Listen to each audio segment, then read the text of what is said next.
Hola, buenas tardes amigos de América 24 horas. Soy Alejandro Mendoza y hoy hablaremos sobre la pandemia en el Perú. Este país andino se acerca ya a los 3 millones de contagiados desde que comenzó el primer caso en marzo de 2020. Ha habido un aumento en los contagios desde que apareció la variante B.1.1.529. Esto para hablar, entender y cómo las medidas implementadas por el Ejecutivo. Hablaremos hoy con el doctor Omar Neira, quien es experto en salud pública. Doctor, bienvenido. Buenas tardes, gracias por la invitación. Es un placer conversar con ustedes. A usted por su tiempo. Hemos visto un aumento en los contagios en el Perú desde que apareció la nueva variante Omicron. De igual forma, en los hospitalizados, ¿en qué se podría cambiar, o sea, este aumento? ¿En qué se ve a diferencia de la variante Delta o las otras variantes que han sido detectadas en la pandemia? Sí, en Perú predominó la segunda ola de la variante Lambda. Es una variante originaria de esta zona de la región en el mundo, que causó un importante número de contagios, pero sobre todo un importante número de fallecidos. Las cifras más altas de fallecidos del mundo se dieron en Perú. ¿Qué vemos en Omicron? En Omicron vemos un contagio muy acelerado de muchísimas personas. En un corto tiempo se han contagiado miles de personas, muchos más de las cifras oficiales. Las cifras oficiales hablan de unos 210 mil contagiados semanales. Nosotros creemos que debe estar por el 500.000 semanal. Y entonces estas cifras impresionantes de contagio lo hacen particular a Omicron. También ya estamos viendo un crecimiento de hospitalizados y fallecidos. En los últimos 5 días, el promedio de fallecidos es de unos 120 diarios, que ya está representando un porcentaje importante en el país. Doctor, el país se acerca ya a los 3 millones de contagios, según cifras oficiales, pero con estas indicaciones, este reporte que usted nos indica, entonces el gobierno no estaría haciendo las pruebas suficientes para detectar estos casos. Sí, Perú desde marzo del 2020 adolece de un sistema de detección adecuado. Las cifras oficiales nos dicen que nos acercamos a estos 3 millones, pero la realidad es otra. Solo para explicar 200.000 fallecidos, 3 millones de contagiados no explican en esta crisis por la epidemiología de SARS-CoV 200.000 fallecidos. Nosotros pensamos que por lo menos en Perú se han contagiado 10 millones de personas o un poco más para explicar un número tan alto de fallecidos. Eso te hace una inferencia, una hipótesis estadística, pero es lo que contamos. Perú adolece de un sistema de detección, no se han fortalecido laboratorios, el acceso a las pruebas es muy complejo, muy difícil y costoso, por lo tanto un porcentaje muy alto de la población nunca ha sido detectado. El gobierno dice que ha aumentado los centros para detectar los casos de COVID-19, pero hemos visto denuncias de personas que se han hecho la prueba en estos lugares públicos y duran días, incluso semanas, y a veces no les dan el resultado de sus pruebas si ha sido confirmado o no para esta enfermedad. Esto puede generar un aumento en los contagios prácticamente en el país, debido a que la persona no sabe si está contagiada o no y si tiene que salir a su lugar de trabajo. Definitivamente, si bien es cierto, han aumentado el número de centros, pero estos centros no tienen capacidad de detección masiva y por lo tanto los resultados los dan en 5, 6, 7 días. Y lo que sucede es lo que tú acabas de comentar. Si no diagnosticas rápidamente, estas personas salen, siguen con sus actividades laborales o actividades de otro tipo y siguen contagiando. Por eso el contagio se pone imparable y eso es lo que está sucediendo en el Perú. Doctor, hemos visto que el Ejecutivo, desde el Ministerio de Salud, publica los contagios, pero de un día después. O sea, no publica el mismo día las cifras de contagiados en ese registrada durante esa última jornada. ¿Esto a qué se debe a su oficio? Es la pobre capacidad de procesar los datos, porque los datos los tienen ellos manejan, y entonces el ministerio tampoco tiene capacidad de poder procesar en tiempo real las cifras. Y a pesar que los publican 24 horas después, estas cifras tienen subregistro hoy en día. Hace 2 años reclamábamos que había un problema en su registro, hoy está sucediendo lo mismo. Hasta hace unos días reportaban 40, 30 fallecidos, cuando en realidad sobrepasaban los 100. Y entonces, a pesar de ello, todavía siguen teniendo problemas en la información. ¿Por qué es útil la información? Porque te permite tomar decisiones en política sanitaria. Y en una pandemia que todo es tan dinámico y en días necesitas tomar decisiones, si tus cifras no son reales, vas a tomar decisiones en política sanitaria inadecuadas. Eso es otro problema que le pasó a Perú.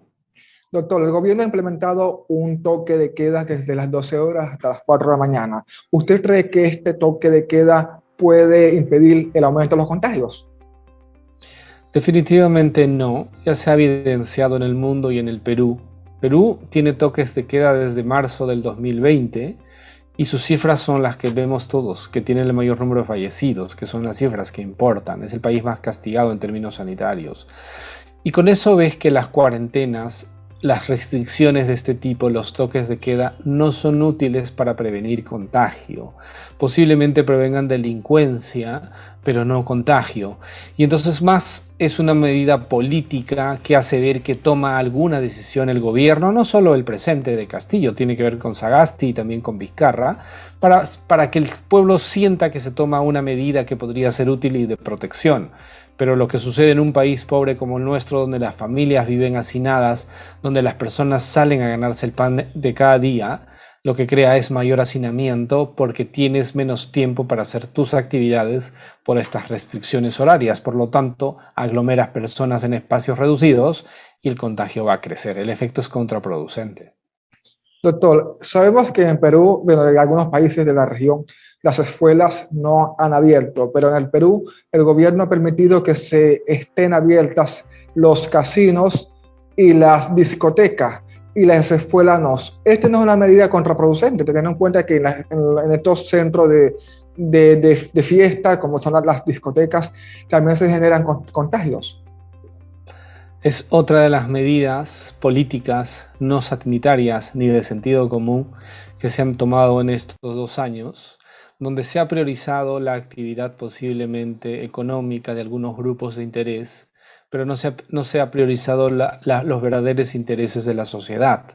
No es posible que seamos el único país en la región donde no se han abierto las escuelas para los más vulnerables. Las escuelas están cerradas hace 2 años.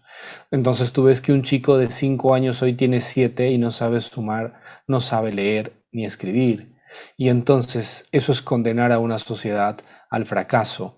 Y los políticos no evidencian ello porque simplemente los chicos no generan votos y por lo tanto no son visibles para una sociedad política y esas consecuencias. Entonces acá se abrieron los casinos, se abrió el estadio de fútbol, se abrió el cine, se abrieron los restaurantes, se abrieron todos los lugares donde hay alto riesgo, menos los colegios, como en otros países como en Chile, Colombia, Argentina, que se han abierto rápidamente, ni qué decir del primer mundo, porque se priorizó. Hay un riesgo, sí, pero se priorizan las cosas en un país y la educación tiene que ser prioritaria y se tienen que asumir riesgos en pos de tener una buena educación. Doctor, el gobierno ha solicitado el uso del carnet de vacunación en centros comerciales, lugares cerrados, entidades públicas. ¿Cómo usted ve esta medida? ¿Funciona esta medida para presionar a las personas a vacunarse? Para presionar a las personas a vacunarse, en cierto modo, funciona. ¿Para qué? Para esta inmunización.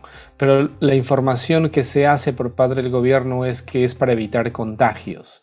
Y entonces cuando tienes información equivocada para un fin distinto, generas un rechazo. Si bien es cierto, hay un porcentaje alto de la población que ha recibido 2 dosis, más del 80% de la población, pero esto ha ocasionado que algunas actividades esenciales, como es asistir a algunos mercados, se vean restringidas. Y yo creo que actividades como la educación, la alimentación, la salud no deben tener restricciones de ningún tipo, el acceso debe ser libre.